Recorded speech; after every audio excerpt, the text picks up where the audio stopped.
고양이는 말없이 모든 걸 말합니다. 하지만 대부분의 사람들은 그 말 없는 외침을 듣지 못한 채 자기도 모르게 고양이를 불행하게 만들고 있어요.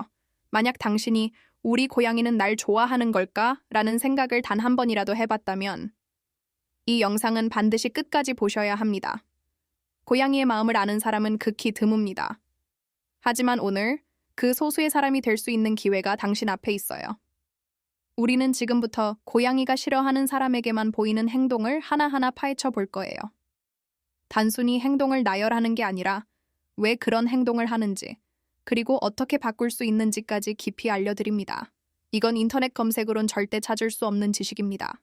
당신의 고양이와의 관계를 완전히 바꿔줄 실질적인 해답이 기다리고 있어요. 그러니 지금 채널 구독과 알림 설정을 눌러두세요. 후회하지 않을 거예요. 고양이가 가장 좋아하던 간식을 코앞에 두고도 고개를 돌린다면 단순한 기분 탓이 아닐 수 있습니다. 특히 그 간식을 준 사람이 평소에 고양이와 사이가 좋지 않았다면 그건 거의 확실한 신호예요. 마치 우리가 싫어하는 사람과 밥 먹으라면 입맛이 뚝 떨어지는 것처럼요. 고양이도 감정이 있는 존재라는 걸 잊지 말아야 해요. 이런 행동은 단순한 편식이나 입맛 변화가 아니라 불신의 표현일 가능성이 큽니다. 만약 당신이 왜 내 고양이는 내가 준 간식을 안 먹지? 라고 느꼈다면 문제는 간식이 아니라 신뢰일 수 있어요. 이럴 땐 억지로 먹이려 하지 말고 먼저 고양이의 경계를 허무는 게 중요합니다. 예를 들어 말 없이 조용히 옆에 앉아 시간을 보내보세요. 그리고 간식을 줄 때는 정면에서 들이대기보단 바닥에 살짝 올려두고 물러나는 게 좋아요. 고양이는 강요받는 걸 싫어하니까요. 시간을 들여서 내 공간을 존중해 라는 메시지를 전하면 천천히 마음을 열 수 있습니다.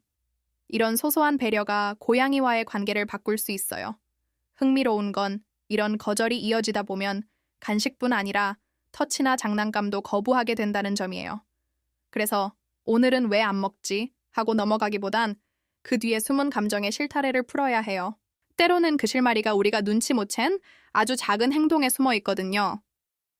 고양이가 특정 부위를 집요하게 핥기 시작했다면 단순한 그루밍일 거라고 넘기면 안 됩니다.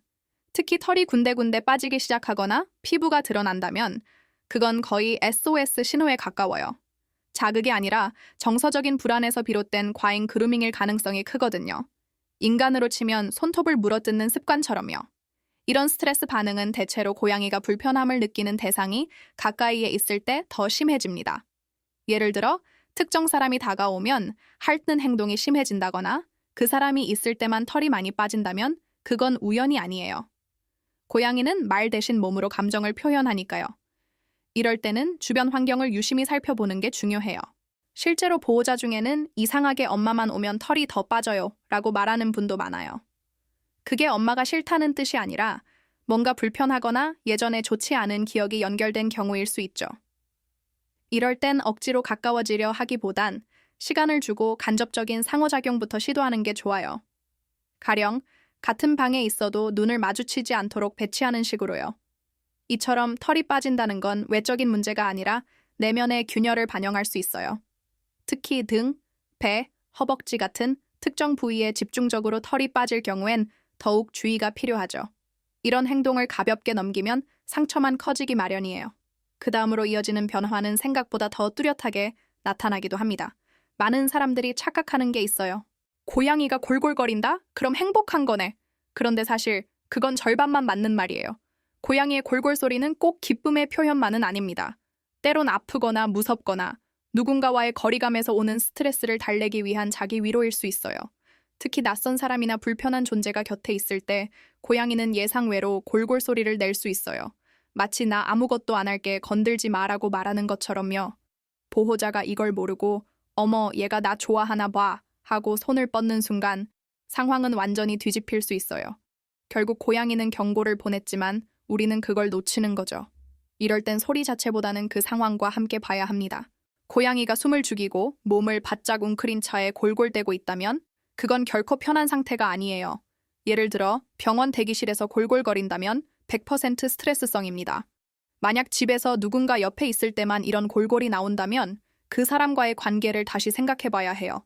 또 한 가지 중요한 건 고양이의 골골이 무조건 만져달라는 신호는 아니라는 사실이에요. 그래서 우리가 해야 할 일은 골골사랑이라는 공식에서 잠시 벗어나 고양이의 표정과 몸짓 전체를 읽는 훈련이에요. 그 훈련을 잘하면 다음에 나타날 신호도 더 빨리, 더 정확히 알 수 있게 되죠. 고양이가 갑자기 사라져서 여기저기 찾아보게 된 적 있으신가요? 알고 보니 침대 밑, 옷장 속 혹은 커튼 뒤에 꼭꼭 숨어 있는 경우가 많죠. 이건 단순한 숨바꼭질이 아니라 고양이 입장에서는 회피 전략이에요. 특히 특정 인물이 집에 있을 때만 숨어든다면 그건 그 사람을 회피하는 강력한 신호예요.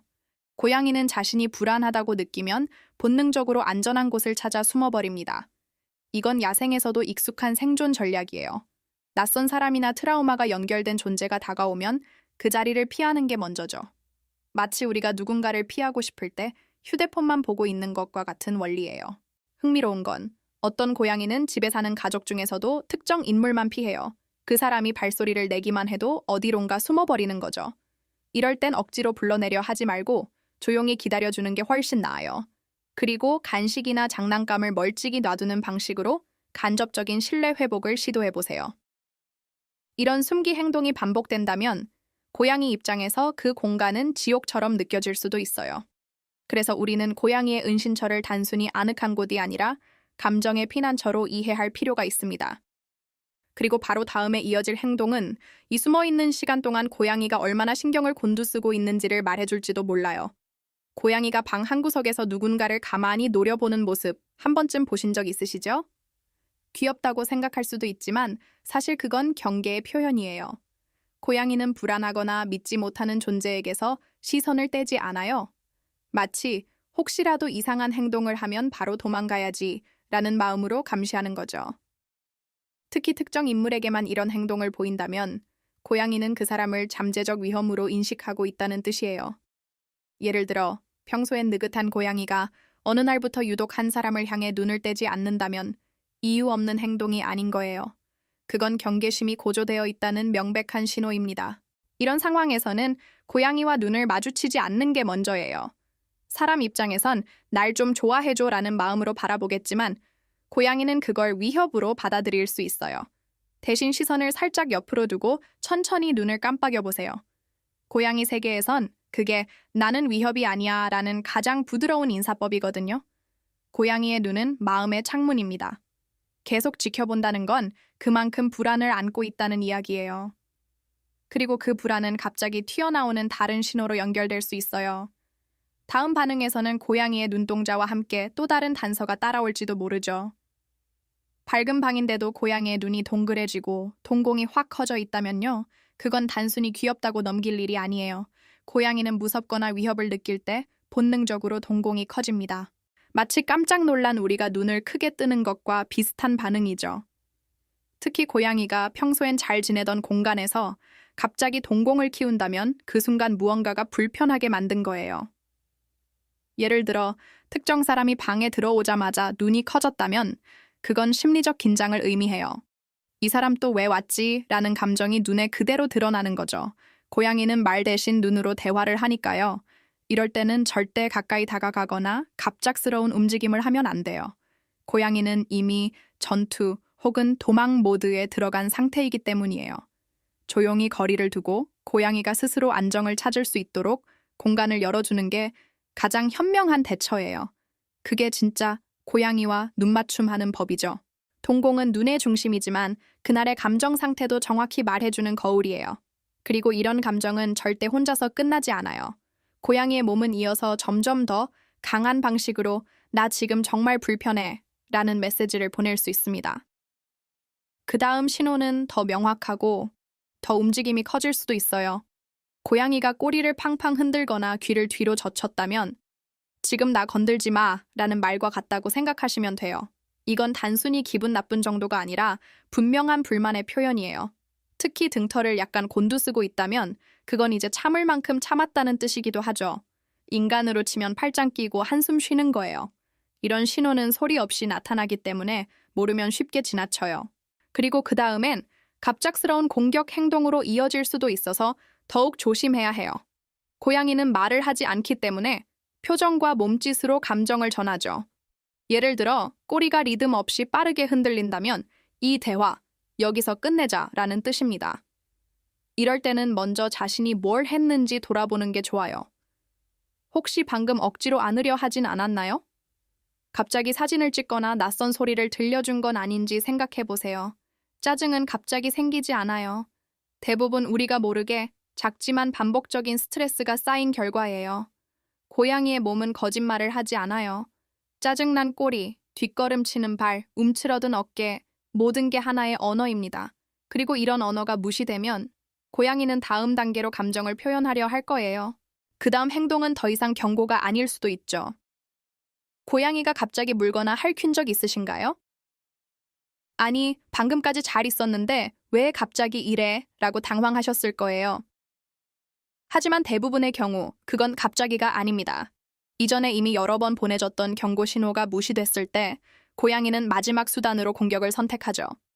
특히 자신이 도망칠 수 없는 상황이라 느꼈을 때 고양이는 본능적으로 먼저 공격해서 방어하자는 선택을 합니다. 마치 궁지에 몰린 동물이 먼저 이빨을 드러내는 것처럼요. 예를 들어 무릎에 억지로 올려두거나 출입구를 막아버리는 행동은 고양이에게는 덫처럼 느껴질 수 있어요. 그럼 물고 핥히는 건 그저 살아남기 위한 반응이죠. 이런 반응을 줄이기 위해선 공간의 자유를 보장해주는 게 우선이에요. 고양이는 언제든 도망칠 수 있다는 확신이 있어야 안정감을 느껴요.